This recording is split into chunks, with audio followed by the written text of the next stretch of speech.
நல்ல முஸ்லிம் பிள்ளை உருவாகும் ரகசியம். நல்ல பிள்ளை உருவாக பெற்றோர் இந்த 5 கடமைகள் செய்ய வேண்டும்.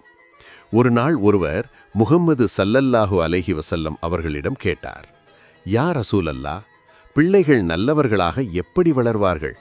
அப்போது நபி ஸல்லல்லாஹு அலைஹி வஸல்லம் அவர்கள் கூறினார்கள், முதல், சிறு வயதிலிருந்து அல்லாஹுவை அறிமுகப்படுத்துங்கள். இரண்டாவது, தொழுகையை பிள்ளைகளுக்கு பழக்கமாக்குங்கள். மூன்றாவது, நல்ல குணம் மற்றும் மரியாதை கற்றுக் கொடுங்கள். நான்காவது, ஹலால் ஹராம் என்ன என்று புரிய வையுங்கள். ஐந்தாவது, நல்ல நண்பர்களுடன் பழக கற்றுக் கொடுங்கள். ஒரு தாய் தந்தை இதை செய்தால் அந்த பிள்ளை இந்த உலகிலும் நன்றாக வாழ்வான், ஆகிரத்திலும் வெற்றி பெறுவான். பிள்ளைகளின் எதிர்காலம் பெற்றோரின் கையில்தான் இருக்கிறது. பிள்ளைகள் எப்படி வளர்கிறார்கள் என்று அல்லாஹ் பெற்றோரிடம் கேட்பான். நம் பிள்ளைகளுக்கும் நல்ல இஸ்லாமிய வழியை கற்றுக் கொடுப்போம். அல்லாஹ் நம் அனைவரையும் பாதுகாத்து நேர் வழியில் நடத்துவானாக. ஆமீன்.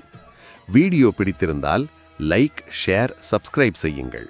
உங்கள் கருத்துக்களை கமெண்டில் சொல்லுங்கள்.